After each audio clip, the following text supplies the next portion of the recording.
Nous savons tous que la loyauté est un élément important dans le monde du rap. Ce n'est pas seulement un mot, c'est un mode de vie. C'est ce qui sépare les vrais des faux, les OG des aspirants, les légendes des clowns. Malheureusement, tous les rappeurs ne respectent pas la loyauté. Certains d'entre eux sont prêts à trahir leurs affiliés pour des raisons égoïstes, telles que l'argent, la célébrité, l'ego ou la peur. Dans cette vidéo, je vais vous donner quelques exemples de rappeurs qui ont trahi leurs affiliés après être devenus célèbres. Offset. Il semblerait que les Migos aient des explications à donner, sans vouloir faire de mal. Depuis qu'ils ont fait irruption sur la scène en 2008, les fans adorent leur musique. Ces gars-là sont des adeptes de la musique trap mélangée à un peu de mumble rap, et cette combinaison a vraiment secoué le monde de la musique et conquis un grand nombre de fans. Mais la grande surprise est arrivée lorsque nous avons appris que les Migos se séparaient. Au lieu du trio que nous connaissions, Offset fait cavalier seul, tandis que Quavo et Tak Off forment un duo. Plutôt inattendu, non? Les gens sont encore sous le choc de l'annonce de la séparation des Migos, surtout si l'on tient compte du décès récent de Takeoff. Les gens n'arrêtent pas d'en parler. Chacun a sa propre idée sur les raisons pour lesquelles Offset, Quavo et Takeoff se sont séparés. Certains pensent que c'est à cause de leur maison de disques, Quality Control, tandis que d'autres disent que c'est parce qu'ils voulaient faire leur propre truc. Certains prétendent également qu'Offset a été forcé de se séparer du groupe parce qu'il s'est mis en couple avec l'ex-petite amie de Quavo, Saweetie. Cardi B, qui est mariée à Offset, n'a pas trop apprécié certains tweets méchants qui ont été adressés à son mari. Le 24 août, selon Urban Islands, quelqu'un qui dit avoir coiffé Nicki Minaj a affirmé qu'Offset avait un truc avec Saweetie qui sortait avec Quavo. Offset a définitivement baisé Saweetie Tho, peut-on lire dans un tweet. Et un autre a dit « Je suis encore choqué par tes mensonges flagrants sur Offset Fken Saweetie ». Eh bien, Cardi n'était pas d'accord. Elle a répliqué aux trolls en leur disant qu'ils inventaient des histoires folles sans aucune preuve. Elle n'a pas mâché ses mots, leur disant qu'ils ne faisaient qu'attiser le drame et qu'ils entraînaient les rappeuses dans cette histoire sans aucune preuve réelle. Elle n'y croyait pas du tout et a mis fin à ces rumeurs en un rien de temps. Le troll de Twitter n'en avait pas fini et il a également évoqué certains des problèmes judiciaires passés d'Offset, impliquant des drogues et des armes. Mais Cardi B n'était pas prête à rester silencieuse. Elle est revenue à la charge avec une défense solide, en disant que son homme avait fait face à quelques accusations de drogue et d'armes à feu parce qu'il n'était pas une mauviette. Il avait l'habitude de se battre et non de reculer. Elle a clairement indiqué qu'elle préférait avoir un homme qui a été dans la course plutôt que quelqu'un qui profite des femmes. Elle n'a pas accepté les tentatives du troll pour l'énerver et elle a coupé court au sujet du passé de son mari. Alors que les choses commençaient à se calmer, Cardi avait un dernier message pour le troll qui suggérait que leur échange sur Twitter n'était qu'un coup de pub. Elle a répliqué en disant que ce n'était pas elle qui avait besoin de faire des coups d'éclat. Elle a souligné qu'elle devait constamment faire face à des attaques et qu'elle n'avait pas besoin d'un drame supplémentaire dans sa vie. Maintenant, voici Quavo, avec ce qui semble être un indice sur la raison pour laquelle les Migos se sont séparés. Et c'est un peu un gâchis, le jeu de mots est voulu. Dans une chanson intitulée Messy, par Unk and Few, tirée de leur premier projet en duo Only Built for Infinity Links, Quavo a lâché une phrase qui a fait réfléchir les gens. Il a laissé entendre qu'il s'était peut-être passé quelque chose entre Saweetie et l'un de ses proches, que beaucoup pensent être Offset. Préparez-vous à une certaine mesquinerie, car dans la chanson Messy, les fans lisent entre les lignes. Ils pensent que Quavo pourrait suggérer que son ex-petite amie Saweetie avait quelque chose avec son cousin et ancien compagnon de groupe, Offset. Dans la chanson, Quavo a lâché ses lignes. J'ai dit Karesha, s'il te plaît, parce qu'elle est trop désordonnée. Les fans ont rapidement fait le lien avec l'apparition de Saweetie dans le podcast Karesha Please de Young Miami sur Revolt. Dans cette interview, Young Miami a demandé à Saweetie si l'infidélité avait joué un rôle important dans sa rupture avec Quavo.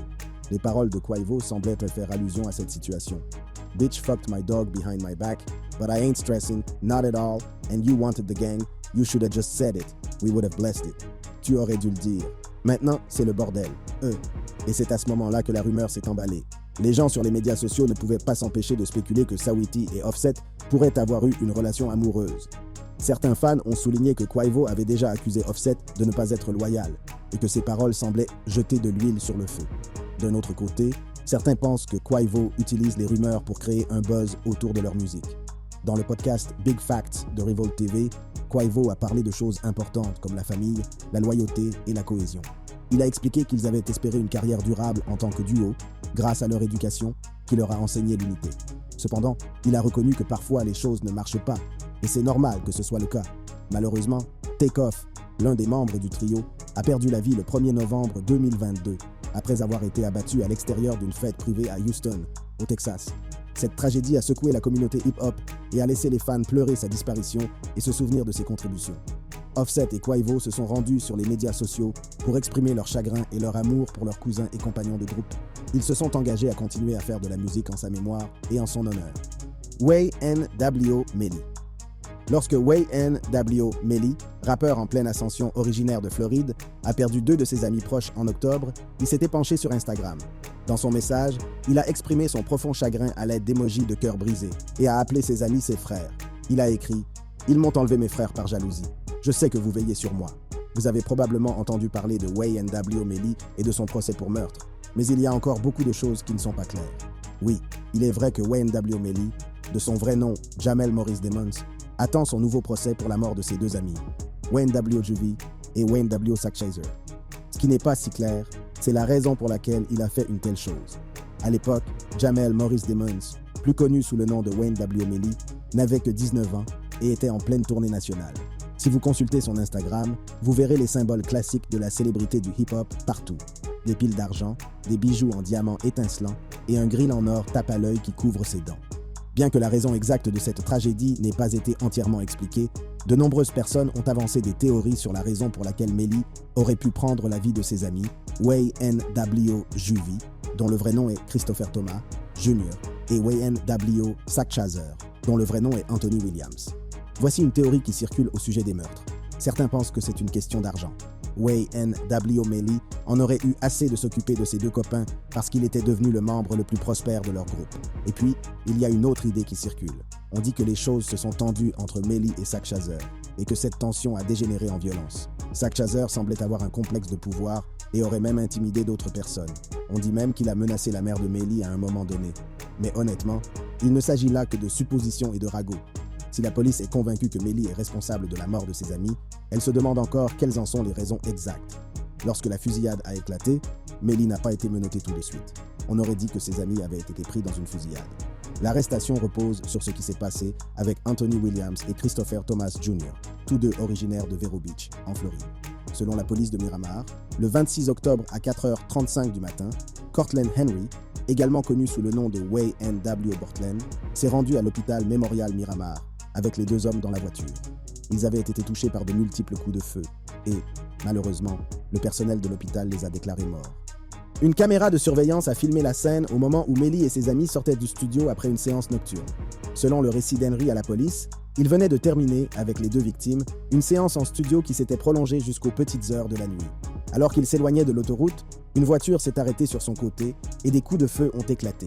L'incident, qui fait froid dans le dos, se solde par 8 impacts de balles sur le côté droit de la voiture où Williams et Thomas Jr. étaient assis. Heureusement, Henry s'en est sorti indemne. Mais voilà, il a fallu plusieurs mois pour que la vérité éclate. La croyance initiale selon laquelle il s'agissait d'une fusillade au volant s'est révélée être un coup monté. Les forces de l'ordre ont découvert une douille à l'intérieur du véhicule d'Henry et 8 douilles identiques dans un autre endroit. Cela les a conduits à penser que Melly et Henry avaient tiré eux-mêmes sur la voiture pour créer l'illusion d'une fusillade. Il est intéressant de noter que les enquêteurs ont également déterminé que le premier tir provenait de l'intérieur du côté passager arrière-gauche de la voiture, où Melly était assise. Les choses ne s'arrêtent pas là. Selon la police, Melly et Henry ont circulé en voiture avec les corps des victimes pendant un certain temps après la fusillade, avant de se rendre à l'hôpital. Par la suite, Henry a révélé à la police que Melly avait effectivement pris place dans la même voiture qu'eux au départ, mais qu'elle avait ensuite changé de véhicule. Suite à l'arrestation de Melly, il s'est rendu sur Instagram pour démentir les accusations portées contre lui.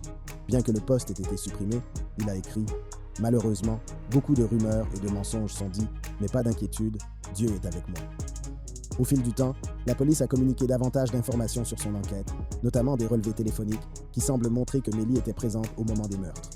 D'autres rapports provenant de la scène de crime et les détails de l'autopsie semblent confirmer l'idée que les 2 victimes ont été abattues depuis l'intérieur de la voiture, ce qui suggère que les impacts de balles sur l'extérieur de la voiture, qui semblent provenir d'une fusillade, ont en fait été ajoutés ultérieurement. Les paroles de la chanson « Murder on My Mind » de Melly font écho au même sentiment de tragédie. Le flux mélodique, presque monotone, de la chanson, combiné à des rythmes de basse profonds, raconte de manière vivante l'histoire du meurtre, en particulier dans le 2e couplet du morceau. Melly est derrière les barreaux depuis qu'il s'est rendu volontairement le 13 février 2019. Il a partagé sa décision de se rendre par le biais d'un post Instagram. Il y a quelques mois, j'ai perdu mes 2 frères par la violence, et maintenant le système veut trouver la justice. Malheureusement, beaucoup de rumeurs et de mensonges circulent, mais ne vous inquiétez pas, Dieu est avec moi et mon frère.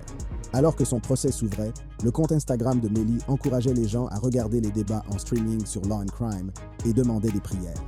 Le rappeur Way N.W. Melly risque la peine de mort s'il est reconnu coupable du double meurtre de ses 2 amis. L'État de Floride a clairement indiqué lundi qu'il réclamait la peine capitale. Les procureurs pensent pouvoir démontrer, au-delà de tout doute raisonnable, que Melly est responsable de la mort de ses meilleurs amis. Le 22 juillet 2023, le procès pour meurtre de Way N.W. Melly s'est conclu par un vice de procédure, les jurés n'ayant pu se mettre d'accord sur un verdict unanime. Il reste incarcéré dans l'attente de son nouveau procès prévu en octobre 2023. Dr. Dre. Si l'argent n'est pas au rendez-vous, Dre ne restera pas dans les parages.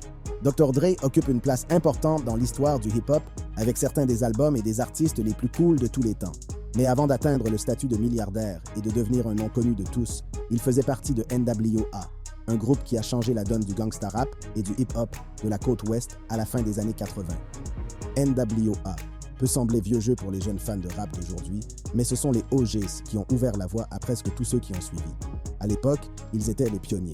La NWA a vu le jour grâce à Eazy-E, qui est passé du trafic de drogue à la création de son propre label, Ruthless Records, avec l'aide de son manager Jerry Heller. Eazy-E a fait appel à Dr. Dre, qui faisait déjà partie du groupe World Class Wrecking Crew, et à Ice Cube, membre du groupe de rap CIA, pour créer des morceaux pour le label. Leur premier album, Straight Outta Compton, est sorti en 1988 et a connu un grand succès. Il s'est vendu à plus de 3 millions d'exemplaires et a été très apprécié pour ses paroles crues et virulentes qui s'attaquaient aux problèmes de la police, au racisme et à la violence urbaine. Le groupe a même sorti le tube Fuck the Police, qui a attiré l'attention du FBI. Ces gars-là ont même envoyé une lettre assez effrayante au distributeur du disque, Priority Records. NWA a gagné le surnom de The World's Most Dangerous Group et s'est taillé une solide base de fans dans tout le pays. En coulisses, les choses se gâtent entre l'équipe et le label. Dre et Ice Cube avaient l'impression de ne pas être traités équitablement en ce qui concerne leur salaire. Ils pensaient que Heller se servait d'eux et montrait beaucoup d'amour à Eazy-E. Dre a expliqué dans une interview avec Vibe en 1996. Il a joué le jeu de diviser pour mieux régner. Il a choisi de s'occuper d'un seul négro au lieu de s'occuper de tout le monde et c'était Eazy.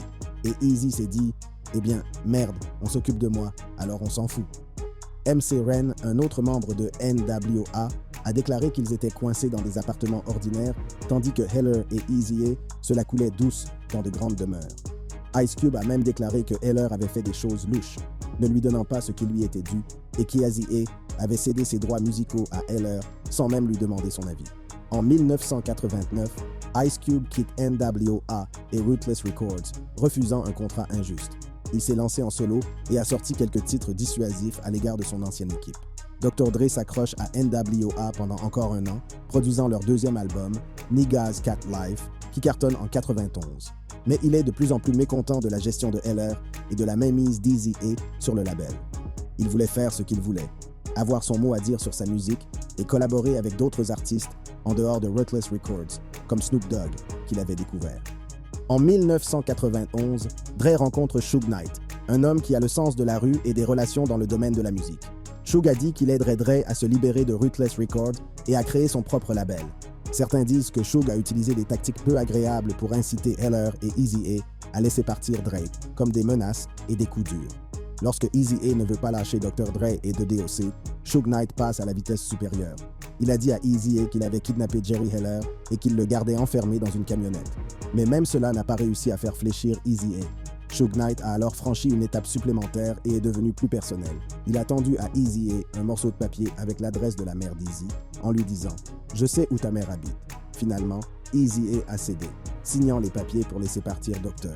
Dre et The DOC, et c'était la fin de la NWA. Selon Jerry Heller, cofondateur de Ruthless Records, Eazy-E voulait tuer Suge Knight. En 2013, Heller a laissé entendre lors d'une discussion à la radio qu'Eazy pensait en fait à tuer Knight, et il a même admis qu'il aurait dû laisser Eazy-E aller jusqu'au bout. D'un autre côté, Dr. Dre a déclaré plus tard qu'il avait quitté Ruthless Records sans rien d'autre que sa réputation. En 1991, Dr. Dre et Suge Knight ont lancé Death Row Records. Dre était le maître d'œuvre de la musique, tandis que Knight assumait le rôle de PDG. Cette initiative a fait de Death Row un énorme label de hip-hop qui a lancé des stars comme Snoop Dogg, Tupac Shakur et bien d'autres. Le premier album solo de Dre, The Chronic, est sorti en 1992 et reste l'un des meilleurs de tous les temps. Cet album a donné naissance au style G-Funk, qui mélange des échantillons de funk, des lignes de basse lourde et des synthétiseurs. Il contient même des morceaux dissidents destinés à Eazy-E, dans lesquels Dre ne s'est pas retenu, comme Funk with Dre Day, The Chronic Intro et Bitches Ain't Shit. Eazy-E n'est pas resté les bras croisés. Il a riposté avec ses propres titres dissidents comme Real Mutafucking G's et It's On. Ces titres accusent Dre d'être un faux dur à cuire et un traître. Eazy a également déterré de vieilles photos de Dre portant des tenues en dentelle et se maquillant à l'époque où il faisait partie de l'Electro-Hop World Class Wrecking Crew.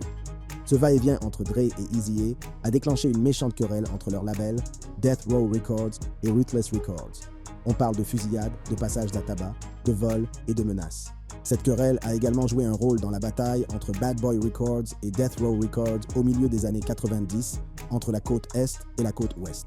Malheureusement, l'histoire d'Eazy-E a connu une fin tragique en 1995 en raison de complications liées au sida. Il semble qu'ils aient mis les choses au point juste avant le décès d'Eazy-E. Dans une interview accordée en 2015 à The Hollywood Reporter, Ice Cube a indiqué qu'il avait rencontré Eazy quelques mois avant sa mort et qu'ils avaient parlé de se réunir. À cette époque, leur querelle se calmait, tandis que Dre et Eazy-E étaient toujours en désaccord. Ice Cube a déclaré « Si vous arrivez à convaincre Dre de le faire, je suis prêt. » Et Dre d'ajouter « Nous serions probablement en train de travailler ensemble en ce moment. » Dre et Ice Cube se sont assurés de témoigner de l'amour à Eazy-E dans leurs morceaux, laissant transparaître leurs regrets pour les combats passés. Dr. Dre a même déclaré qu'il aurait aimé faire à nouveau équipe avec Eazy-E, croyant qu'ils auraient pu faire quelque chose d'incroyable. Lors d'une discussion avant la sortie de Straight Outta Compton sur les écrans en 2015, Ice Cube s'est confié sur la difficulté du tournage des derniers instants d'Eazy-E. Il a mentionné que la scène de l'hôpital avait été très dure à tourner. Il a indiqué que la scène de l'hôpital avait été très dure, déclarant « Le tournage de quelques scènes a été difficile. Toute la scène de l'hôpital avec Eazy a été dure. » Il a même confié avoir versé quelques larmes pendant le tournage. En 1996, les liens entre Dr. Dre et Suge Knight se sont détériorés et Dre a fait ses adieux à Death Row Records. Ils se sont affrontés sur des questions d'argent et de créativité. Dre a entamé une procédure judiciaire, affirmant que Death Row lui devait 3 millions de dollars de royalties impayées. Suge Knight. Suge Knight, qui dirigeait la maison de disques de Tupac, Death Row Records, et qui a été sérieusement accusé d'être lié au meurtre du rappeur Tupac, est actuellement derrière les barreaux, avec des gardiens autour de lui. C'est un peu déroutant, non? Mais bon, malgré la situation, son charme et sa présence sont toujours aussi forts. Près de 20 ans plus tard, l'emprise de Knight sur l'imagination des gens s'est estompée. Il a fait un séjour à l'extérieur, mais il est de retour en prison. Il a atteint l'âge de 56 ans, et bien que l'on ne veuille pas vraiment lui chercher des noises, c'est à cet âge qu'un homme peut commencer à se demander s'il ne doit pas se faire autant d'ennemis. Suge Knight ne fait plus peur au cœur comme avant, et les gens commencent à parler. En 1991, Knight et Dr. Dre s'associent pour lancer Death Row Records. Dre voulait se séparer de son groupe NWA et de son label Ruthless Records. Comme je l'ai déjà mentionné, Knight a eu recours à des tactiques brutales pour aider Dr. Dre à se libérer de son contrat avec Ruthless, qui était détenu par Eazy-E, un autre membre de NWA. Et voilà, Death Row est devenu un acteur majeur de l'histoire du rap. Dre, Doggy Style de Snoop Dogg et All Eyes on Me de Tupac Shakur. Mais bien sûr, il y a un rebondissement. Knight s'est retrouvé au cœur d'une querelle avec Bad Boy Records, dirigé par Sean Puffy Combs, avec le seul et unique Notorious B.I.G., alias Biggie Smalls. Cette querelle s'est transformée en une bataille sans merci entre les rappeurs de la côte Est et ceux de la côte Ouest. On pense aux diss tracks, aux insultes qui fusent et, oui, même à des affrontements dans la vie réelle. En 1995, Knight a déboursé 3 millions de dollars pour faire sortir Tupac Shakur de prison, où il purgeait une peine pour agression sexuelle. Cette initiative a permis à Tupac d'intégrer l'équipe de Death Row, faisant de lui l'un de ses plus gros bonnets. Knight et lui deviennent également des amis proches, Knight jouant le rôle de mentor et de protecteur. C'est ici que les choses prennent une tournure sombre. Le 7 septembre 1996, alors qu'ils roulaient ensemble dans une voiture à Las Vegas, Tupac a été touché par 4 balles lors d'une fusillade. C'est dans cette même voiture que se trouvait Knight. Environ 12 coups de feu ont été tirés en tout. 4 balles ont touché Tupac et une a effleuré la tête de Suge Knight. Les médecins de l'University Medical Center se sont démenés pour sauver la vie de Tupac en l'opérant d'urgence et pendant un certain temps, il a semblé que son état s'améliorait. Mais le 13 septembre 1996, Tupac Shakur a rendu son dernier souffle à l'âge de 25 ans. Suge Knight a été effleuré par un débris de voiture ou un fragment de balle, mais il a survécu. Ce qui est incroyable, c'est que personne n'a jamais été arrêté ou inculpé pour avoir tué Tupac. lorsque le rival de Tupac sur la côte Est, The Notorious B.I.G., a connu le même sort lors d'une fusillade à Los Angeles, le 9 mars 1997, les gens ont commencé à penser que Knight était impliqué dans cette affaire et que la mort de Biggie était une sorte de vengeance. Parlons maintenant des théories. De nombreuses personnes pensent que Knight a quelque chose à voir avec la mort de Tupac, directement ou indirectement. Certaines histoires disaient que Knight avait organisé la fusillade pour éviter de payer les droits d'auteur de Tupac ou pour profiter d'un contrat d'assurance vie. D'autres ont même chuchoté que Knight avait des liens avec des flics corrompus qui auraient joué un rôle dans toute cette affaire. Dans une interview, Mob James s'est penché sur la question. Il a révélé que Suge Knight avait une bonne idée de ce qui s'est passé lorsque Tupac a été tué. D'après Mob James, Knight ne peut pas révéler le nom du coupable, car cela l'impliquerait, lui ou ses amis, dans le crime. L'intrigue s'épaissit, hein? DJ Vlad a lancé l'idée que Suge Knight pourrait exposer certaines vérités sur le tireur de Tupac dans un livre ou un documentaire. Mais Mob James n'y croyait pas. Il pensait que Suge ne prendrait pas le risque d'un nouveau désordre juridique en montrant du doigt. La discussion ne s'arrête pas là.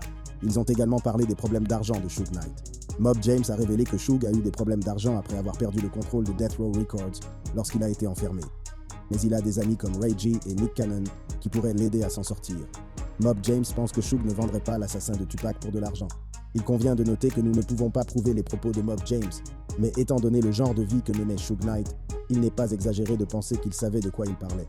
Même si Knight a toujours dit qu'il n'avait rien à voir avec le meurtre de Tupac, il ne faut pas oublier qu'il était habitué à faire tout ce qu'il fallait pour arriver à ses fins.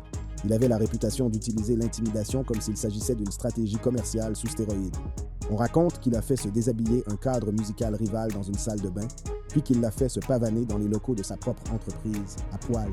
Et il ne s'agit pas seulement d'histoires abracadabrantes, même dans des situations plus décontractées, comme lorsqu'il discutait avec des gros bonnets de grandes sociétés de divertissement. Cette impression de « vous feriez mieux de vous méfier » flottait autour de lui. En ce qui concerne son premier gros salaire, il a prétendument extorqué des royalties à Vanilla Ice, l'auteur du méga succès Ice Ice Baby. La rumeur veut que la chanson ait été écrite par Mario Johnson, un client de Knight. Knight et son équipe n'ont donc pas été très subtils lorsqu'ils ont confronté Vanilla Ice à plusieurs reprises. On raconte que Knight aurait même pendu Vanilla Ice par les chevilles au balcon de sa chambre d'hôtel. Mais attendez, Vanilla Ice lui-même a clarifié les choses. Il a dit que Knight n'était jamais allé aussi loin, mais qu'il l'avait simplement menacé. Ils ont dû régler ça au tribunal, vous savez. Gunna. L'année dernière, le rappeur d'Atlanta Gunna, de son vrai nom Sergio Kitchens, a connu des hauts et des bas. Il s'est sorti d'une situation difficile, mais s'est retrouvé confronté à un autre défi. Dans le monde de son style musical, où l'union fait la force, son récent accord juridique a conduit les gens à le traiter de mouchard. En 2022, Gunna s'est retrouvé au cœur d'une affaire judiciaire, aux côtés de Young Thug et d'autres. Il faisait partie d'une affaire RICO concernant des crimes graves. Mais Gunna est de retour dans le jeu avec son nouvel album intitulé « Un cadeau et une malédiction ». Il tente de remettre les pendules à l'heure concernant les allégations de délation qui circulent depuis sa sortie de prison en décembre dernier. L'affaire RICO a été montée par le procureur du comté de Fulton. C'est comme s'il disait que Young Stoner Life Records Way SL, qui est le label et l'équipe de Young Thug, ne fait rien de bon et fait des choses illégales autour d'Atlanta. Gunna est une valeur sûre de Way SL, l'un des meilleurs artistes, et il a fait beaucoup de tubes avec Young Thug. Gunna s'est sorti de ce pétrin juridique en plaidant coupable d'une accusation de racket, mais il a pris ce que l'on appelle un plaidoyer Alfort. Cela revient à dire « Je ne l'ai pas fait, mais je m'en accommode parce que c'est mieux pour moi ». Il a toutefois dû respecter certaines règles et conditions, comme effectuer 500 heures de travaux d'intérêt général et éviter tout contact avec ses co-accusés. Le juge a interrogé Gunna sur Way SL et lui a demandé s'il savait qu'il se passait autre chose que de la musique. Way SL est un label de musique et un gang, et vous savez personnellement que des membres ou des associés de Way SL ont commis des crimes dans le cadre de ce gang. Mais voilà, Gunna affirme qu'il n'a pas donné d'informations aux flics et qu'il n'a rien dit qui puisse nuire à Young Thug ou à toute autre personne en difficulté. Or, le terme « mouchard » peut avoir des significations différentes selon les personnes. Les experts en droit disent que ce n'est pas parce que Gunna a passé un accord qu'il a révélé des secrets que les flics ne connaissaient pas déjà. Avant que Gunna ne sorte de prison, il a dit à tout le monde qu'il n'avait pas l'intention de participer au procès en cours. Il a fait savoir haut et fort qu'il ne parlait pas, qu'il n'était pas interviewé, qu'il ne faisait équipe avec personne, qu'il ne promettait pas d'être un témoin pour ou contre qui que ce soit, et qu'il ne se mêlait pas de tout le bazar du procès. Tout le monde ne croit pas à l'explication de Gunna. Certains fans et collègues rappeurs ne sont pas convaincus et l'affublent de qualificatifs tels que mouchard ou balance. Lil Durk, Freddie Gibbs et Boozy Badazz font partie des critiques les plus virulentes. Ils ne cachent pas leurs sentiments à l'égard des actions de Gunna. La scène des médias sociaux s'enflamme également. Il semble que certains des amis et partenaires de Gunna aient même appuyé sur le bouton Unfollow. Mais Gunna a quelque chose à dire sur son album Un cadeau et une malédiction. Il n'a pas froid aux yeux et s'attaque de front aux accusations de délation. Il rappe à propos de ses démêlés avec la justice, de ses liens étroits avec Young Thug et Way SL, et de son agacement face aux médias et à la foule. De plus, il fait preuve d'une grande maîtrise du rap, crachant des lignes accrocheuses et des rimes intelligentes sur les rythmes trap que nous aimons tous. Aujourd'hui, sur son premier single depuis plus d'1 an, Bread and Butter, Gunna s'exprime ouvertement. Il parle de ses démêlés avec la justice et de l'impact qu'ils ont eu sur son image. Il a déclaré « Je n'ai jamais fait de déclaration et je n'ai jamais accepté de prendre position contre eux. Je n'ai jamais fait de déclaration et je n'ai jamais accepté de prendre position sur eux. Quoi que vous fassiez, croyez-moi, je le ferai. Les avocats et le procureur ont fait des choses sournoises. Je suis tombé dans le panneau, sur mes P et Q, parce que, cette fois-ci, je suis prêt à y faire face. » Puis il y a Rodeo Drive. Sur ce morceau, Gunna dit qu'il est allé voir les gens qui l'ont dénoncé pour avoir mouchardé, bien que l'on ne sache pas exactement de qui il parle. Il crache des lignes comme « Je sais que vous avez entendu que j'ai fait pression sur ces négros qui prétendent que j'ai mouchardé et que j'ai été sur le yacht sans ma putain de chemise. Regardez ça, tout mon corps est tatoué. » Gunna a beaucoup d'amour pour Young Thug et il s'assure que tout le monde le sache sur cet album. Il appelle Young Thug son frère et son mentor. Et devinez quoi? Il a récemment discuté avec Young Thug au téléphone. Le conseil de Young Thug, faire abstraction des mensonges et se concentrer sur la musique. Young Thug est presque sûr qu'il sortira vainqueur de cette situation juridique et qu'il reviendra encore plus fort. A Gift and a Curse est le premier album solo de Gunna depuis Drip or Drown 2 en 2019. La particularité est qu'il n'y a pas d'autres artistes invités sur cet album. Dans le monde du rap d'aujourd'hui, c'est un peu rare. Certains fans ont supposé que Gunna avait été mis de côté par l'industrie à cause de ses accusations de délation. Mais Gunna a une autre histoire. Il voulait que cet album ne parle que de lui, qu'il montre son propre style et ses propres idées. Quant à l'avis des gens sur l'album, il est mitigé. Certains félicitent Gunna pour sa franchise et son courage face aux rumeurs de délation. D'autres, par contre, disent qu'il est sur la défensive et qu'il n'est pas prêt à s'excuser. 69. En 2017, 69 a lancé son grand succès Gummo, qui a atterri à la 12e place du Billboard Hot 100. La chanson a été préparée par Pierre Bourne et 69 rappe sur un beat trap puissant. Et le clip vidéo? Il mettait en valeur son style unique, avec ses cheveux arc-en-ciel, ses tatouages et ses grills. On y voit même certains des 9 Trey Gangsta Bloods, le gang de rue avec lequel il traînait. En parlant de gang, 69 faisait partie du 9 Trey Gangsta Bloods, le même crew auquel Young Thug aurait été lié. En 2018, il a été arrêté pour de graves accusations, racket, armes à feu et drogue. Il risquait une lourde peine, comme près de 47 ans derrière les barreaux ou même la perpétuité. Mais voilà, au lieu de purger sa peine, il a décidé de collaborer avec les procureurs. Il a vendu la mèche sur son ancien gang, révélant tous les sales détails. Il a révélé tous les détails de leurs crimes, comment le gang fonctionnait, qui était impliqué, tout. Il a même pointé du doigt d'autres rappeurs comme Jim Jones, son ex-manager Kifano Shotty Jordan, le rappeur Mel Matrix et Cardi B, en disant qu'ils étaient aussi dans le coup. Il s'avère qu'il a rejoint le gang juste pour renforcer sa crédibilité dans la rue et avoir l'air d'un dur. Il a admis les avoir payés pour qu'ils commettent des fusillades et des vols afin d'améliorer sa réputation. Il s'agissait avant tout de se forger une image et de devenir populaire. Après que 69 a vendu la mèche et s'est allié à la justice, il s'en est tiré à bon compte, avec une peine de 2 ans d'emprisonnement. Mais il avait déjà purgé 13 mois, ce n'était donc pas si mal. De plus, il a bénéficié de 5 ans de liberté surveillée, de 300 heures de travaux d'intérêt général et d'une amende de 35 000 $. Grâce au Covid-19, il a bénéficié d'une libération anticipée en avril 2020 et a pu finir le reste de sa peine à la maison. Le juge a apprécié sa coopération, mais n'a pas été emballé par son histoire avec les gangs. Le juge a déclaré que le témoignage de 69 était courageux, mais qu'il n'était pas sans risque. Il a également souligné que la célébrité de 69 faisait de lui une cible facile pour les attaques. Mais voici le revers de la médaille. Le partage de ses secrets a eu un coût important. Un certain nombre de fans, de pairs et de critiques ont perdu leur respect et leur confiance en lui. Ils ont lancé des noms comme rat, traître et lâche. Dans une vidéo publiée par TMZ, 69 avait quelque chose à dire. Il a affirmé qu'il ne dénonçait personne, mais qu'il était plutôt intelligent. Mais attendez, ce n'est pas tout. Ses actes l'ont également mis en danger, lui et sa famille. Les membres des gangs qu'il a pointés du doigt n'ont pas apprécié.